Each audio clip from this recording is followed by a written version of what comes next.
Well, I want you to take a look at this woman. Light brown hair, hazel eyes, maybe 22 years old. She has been a mystery for over 40 years. All we know is her name is Crystal, and she was the mother of this man, Paul. However, Crystal abandoned Paul when he was just a toddler, and this was the only picture that he had of his birth mother. He looked for her for many years, but he never got any answers as to why she just disappeared.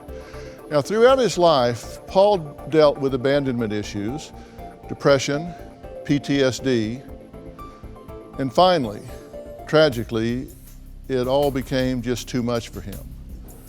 Paul took his own life 4 years ago. Now, Tyler is Paul's 21-year-old son, and he has continued his father's search.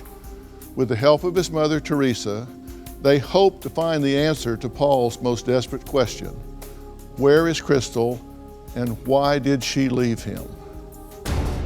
Paul had abandonment issues because he never knew his mother. He never knew what happened to her.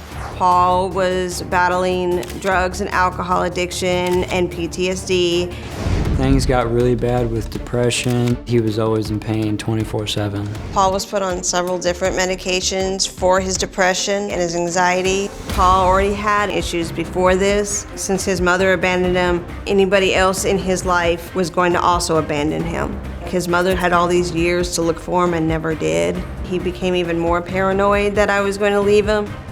Paul walked me to work on October 5th, 2015. When I got home from work that day, Paul was in a deep depression. He jumped up, picked up this rifle. He went into the bathroom and locked the door. And that's when I heard the gun go off. I actually heard the shot. He was sitting on the toilet and his head was leaning against a wall. He did not die immediately.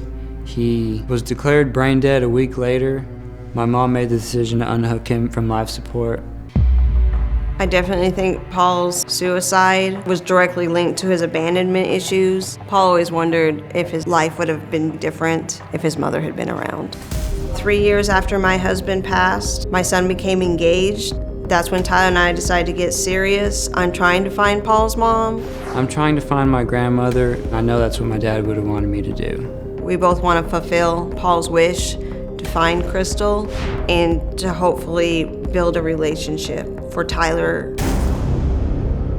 First, let me say I'm very sorry for your loss. You really feel like you're doing this not just for you, but you're carrying on this quest for your father. Yes, sir. How much did he know? He knew very little other than a name on a birth certificate. He heard a lot of different stories that they found her wallet on the side of the road, so she must be dead. They heard that she was actually from Canada and wasn't supposed to be here. They've heard so many stories, and nothing ever panned out. And so you're doing this in part to honor him, and you say you'd like her at your wedding. Yes, sir. Is there any part of you that has any resentment towards her if she ever is found? Part of me, yes, but in my own thought process, I don't really know what she was going through at that moment, so I can't. You're willing to find out? Yes, sir.